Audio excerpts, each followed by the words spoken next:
ஹாப்பியா போங்க. உங்க வாரிசு டைரக்ட்டா கோர்ட்ல இருந்து உங்க வீட்டுக்கு வருவான்னு டாக்டர் சொல்ல, அப்படியே ஷாக்காயி எந்திரிச்சு நின்ன அபூர்வா, "அப்படியா? அவ ஷோபா பொண்ணுன்னு தெரிஞ்சு போச்சா ரிப்போர்ட்ல?" அப்படின்னு கேட்க, டாக்டர் சொல்றாரு, "டைரக்ட்டா என்னால சொல்ல முடியாது. அதனால தான் இப்படி சொல்றேன்றாரு. அவ என் வீட்டுக்கு வரக்கூடாதே. அவ வாரிசா இல்லையான்னு தெரிஞ்சுக்க தான் கொஞ்ச நேரம் நான் நல்லவளா நடிச்சேன்." அப்படின்னோடனே டாக்டருக்கு ஷாக் ஆகுது. டாக்டர், நான் ரொம்ப கெட்டவ தெரியுமா அப்படின்னு சொல்ல, அதுக்கு டாக்டர், சரி அது எதுக்கு என்கிட்ட சொல்ற அப்படின்னு கூலா கேட்க, அபூர்வா சொல்றாங்க, ஏன்னா செய்ய வேண்டியதெல்லாம் நீ தான் செய்யணும்.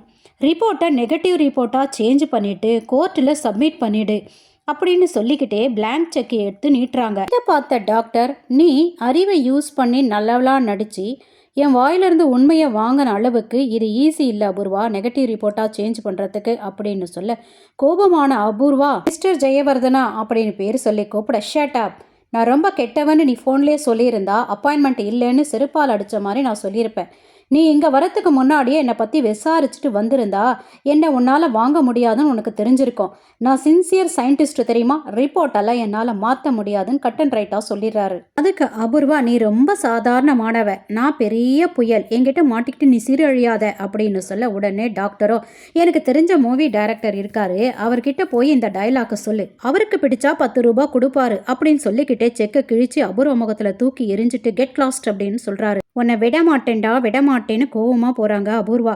இது எல்லாம் மறைஞ்சிருந்து கேட்ட செர்ரி, கேபி 2 பேருமே டாக்டர் கிட்ட வந்து, ரொம்ப நன்றி டாக்டர் அப்படின்னு சொல்ல, நீங்கள் யாருங்க அப்படின்னு டாக்டர் கேட்க, நாங்கள் இப்போ வந்துட்டு போனாங்க இல்லையா, அவங்க என்னோட அத்தை தான் அப்படின்னு செர்ரி சொல்கிறாரு. பூமி சாரதாவை பார்த்து, அத்தை ஒரு இம்பார்ட்டண்ட்டான விஷயம் உங்ககிட்ட சொல்லணும்னு சொன்ன உடனே பூரியும் சாரதாவும் ரொம்ப ஆச்சரியமாக போகுது இந்த வார்த்தையை கேட்ட உடனே. உடனே பூமி சுதாரிச்சுட்டு, உங்களை ஆன்டின்னு தான் கூப்பிட வந்தேன், ஆனால் இப்படி கூப்பிட்டுட்டேன் அப்படின்னு சொல்ல, உடனே சாரதாவோ, இப்படி கூப்பிடணும்னு தானே நான் ஆசைப்பட்டேன் அப்படின்னு சொல்ல, உங்க பையனுக்கு ஓகே ஆகும்போது கூப்பிடுறேன் ஆன்ட்டின்னு சொல்றா பூமி. அந்த டைம் ககன் லேப்டாப்பை பார்த்துக்கிட்டே சோஃபால வந்து உட்கார்றாரு. ஒரு குட் நியூஸ் ஆன்ட்டி, எனக்கு குட் நியூஸ், மற்றவங்களுக்கு இருக்காதுன்னு நினைக்கிறேன் அப்படின்னு ககனை பார்த்துக்கிட்டே இவ சொல்ல, ககனும் இவளை பார்த்து முறைக்கிறாரு. சொல்லுமா அப்படின்னு சாரதா சொல்ல, நான் நினைச்ச மாதிரி அந்த அபூர்வா டாக்டரை மிரட்டி ரிப்போர்ட்டை மாற்ற ட்ரை பண்ணியிருக்காங்க ஆண்டி. அந்த டாக்டர் ரொம்ப ஸ்ட்ரிக்டா இருந்ததுனால ரிப்போர்ட்டை மாற்ற முடியாதுன்னு சொல்லிட்டாரா ஆண்டி. நான் நாளைக்கு நிரபராதின்னு வெளியே வருவேன் ஆண்டின்னு ஹாப்பியா சொல்றா. இந்த சந்தோஷத்துல நானே இன்னைக்கு சமையல் எல்லாம் செய்வேன்னு சொல்லிட்டு ஏற்கனவே வெஜிடபிளை கட் பண்ணிட்டு இருந்த சாரதாவை எழுப்பிட்டு இவ கட் பண்றா. அப்ப ககன் சோஃபால லேப்டாப்ல ஏதோ ஒர்க் பண்ணிட்டு இருக்காரு. அப்போ இவ கட் பண்ணிட்டு இருக்கும் போதே கைவிரல லைட்டா கட் ஆயிடுது. இதை பார்த்த உடனே சாரதாவும் பூரியும் 2 பேருமே ஃபர்ஸ்ட் எய்டு பாக்ஸ் எடுத்துட்டு வரதுக்காக ஓடுறாங்க. ககனோ சோஃபால இருந்து ஓடி வந்து வாயில விரலை வச்சு உறிஞ்சிடறாரு. இதை பார்த்து சாரதா பூரியும் வெக்கத்துல ஒதுங்கி நிக்கிறாங்க. இது ஆச்சரியத்துடன் பார்த்துட்டு இருந்த பூமி சும்மா இல்லாம, நீங்க ஸ்டாப் பண்ணணும்னு நினைக்கிற இந்த ரத்தம் சரச்சந்திராவோடது அப்படின்னு சொல்ல, விரலை உதறி தள்ளிட்டு ஒதுங்கி நிக்கிறாரு ககன். இதை பார்த்த சாரதா, ஏமா கொஞ்ச நேரம் சும்மா இருக்க மாட்டியா, அவ மறந்தாலும் நீ ஞாபகப்படுத்திக்கிட்டே இருக்கியம்மா அவனுக்கு அப்படின்னு சொல்ல, பூமி, இதுதானே உண்மை ஆண்டி, என்னைக்கு இருந்தாலும் நான் சரச்சந்திரா பொண்ணுன்னு இவர் ஒத்துக்கிட்டு தானே ஆகணும், அப்பதான் நான் உங்க மருமகளா வர முடியும்னு சொல்றா. டாக்டர் வீட்டுல தன் பசங்களோட விளையாடிட்டு இருக்காரு. அந்த நேரத்துல ரவுடிங்க உள்ள வந்து மிரட்டுறாங்க. என்ன டாக்டர், ரிப்போர்ட்டை மாத்த முடியாதுன்னு சொன்னீங்களாமே அப்படின்னு கேட்க, ஆமாடா மாத்த முடியாதுடா, நீங்க என்ன கொலையே பண்ணாலும் நான் மாத்த முடியாதுடா அப்படின்னு சொல்ல, நாங்க ஏன் உன்னை கொலை பண்ண போறோம், உங்க குழந்தைங்கள தான் கொலை பண்ணுவோம் அப்படின்னு சொல்ல, உடனே டாக்டரோ, அப்படியெல்லாம் பண்ணிடாதீங்கடா, நான் வேணா ரிப்போர்ட்டை மாத்தி தரேன்னு ஒத்துக்கிறாரு. உடனே ரவுடிங்க ஃபோன் பண்ணி அபூர்வா கிட்ட விஷயத்தை சொல்றாங்க. அபூர்வாக்கு ரொம்ப சந்தோஷம். மாறு வேஷத்துல வம்சி அந்த கெஸ்ட் ஹவுஸ்க்கு திரும்பவும் போறாரு. ஏதோ தொலைச்சிட்டாரு போல இருக்கு, அதை தேடுறதுக்காக போறாரு.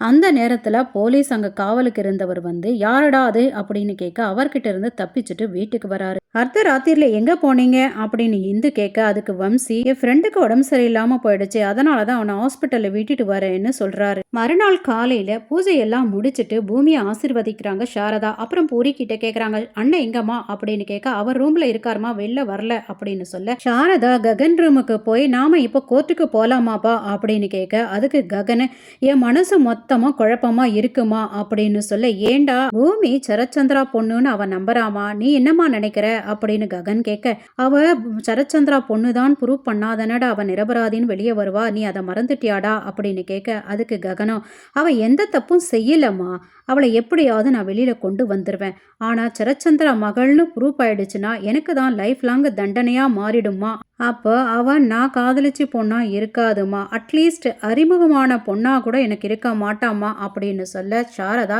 பைத்தியக்காரத்தனமா பேசாதடா, பிடிக்காத ஒரு மனுஷனோட பிடிச்ச காதலை ஒப்பிடாதடா, நீ கடவுள் மேல நம்பிக்கவே எல்லாம் நல்லபடியா நடக்கும்னு சொல்லிட்டு ககனை ரூம்ல இருந்து கூட்டிட்டு எல்லாருமே கோர்ட்டுக்கு போறாங்க. செர்ரி பூமியோட போட்டோவை வச்சுக்கிட்டு என்னவோ பெனாத்திக்கிட்டே இருக்காரு மனசுக்குள்ள. செர்ரி செர்ரின்னு மீரா கூப்பிட்டுக்கிட்டே வரும்போது செர்ரி போட்டோவை மறைக்க, என்னடா மறைக்கிற அப்படின்னு கேட்க, இல்லம்மா ஒன்றும் இல்லைன்னு சொல்ல பிடுங்கி பார்த்துடுறாங்க. அது பூமியோட ஃபோட்டோ. பூமியோட ஃபோட்டோ பார்த்த உடனே, என்னடா நீ உனக்கு பைத்தியமா, என் அண்ணனை கொலை பண்ண பார்த்தவ அவள் ஃபோட்டோ எதுக்குடா உன் கையில் அப்படின்னு திட்ட, அதுக்கு சரியா, அம்மா நீ ஓவராக திட்டாதம்மா, ஒரு வேளை அவன் மாமா பொண்ணு தான் கோர்ட்டில் ப்ரூஃப் ஆயிட்டா நீ என்ன பண்ணுவ அப்படின்னு கேட்க, உடனே மீராவா அவளை உனக்கு கட்டி வைப்பண்டா அப்படின்னு சொல்ல செர்ரிக்கு ஹாப்பியோ ஹாப்பி. கேபி செர்ரியை கூப்பிட்டுக்கிட்டே வராரு கீழே இறங்கிட்டே, வாடா சீக்கிரம் கோர்ட்டுக்கு போகணும் அப்படின்னு சொல்ல, இதை பார்த்து அபூர்வா, என்ன கேபி ஒரே சந்தோஷமா இருக்க போல இருக்கு அப்படின்னு கேட்க, பின்ன இருக்காதா, பூமி இந்த வீட்டு வாரிசுன்னு தெரியற நாள் ஆச்சு இன்னைக்கு அப்படின்னு சொல்ல, ஓ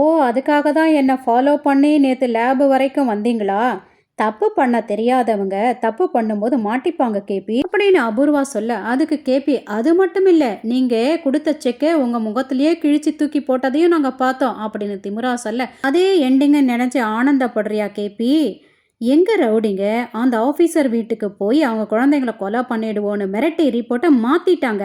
அவ இன்னைக்கு கைதியா உள்ள போகணும், ஜெயிலில் அவளை வச்சு நான் தீர்த்து கட்டுவேன், அப்ப நீ அழுவுறியா இல்ல சிரிக்கிறியான்னு நான் பாக்குறேன்னு சொல்லிட்டு இருக்கும் போதே சித்தி வராங்க. என்னாச்சு அபூர்வா, ஏன் இந்த கேபி இப்படி பேந்த பேந்த முழிச்சிட்டு இருக்காரு அப்படின்னு கேட்க, அவர் ஷாக் ஆயிட்டாரு சித்தி, நான் நேற்று நடந்ததெல்லாம் சொன்னேன்னா அதனால ஷாக் ஆயிட்டாரு அப்படின்னு சொல்ல, நீ ஏமா சொன்ன, உண்மை கோர்ட்ல தெரிஞ்சிருந்தா அவர் ஷாக் ஆனதை பார்த்து நான் ஆனந்தப்பட்டிருப்பேன் இல்ல, இப்படி சித்தி சொல்லிட்டு இருக்கும் போது மீராவும் செரியும் மேல இருந்து வராங்க.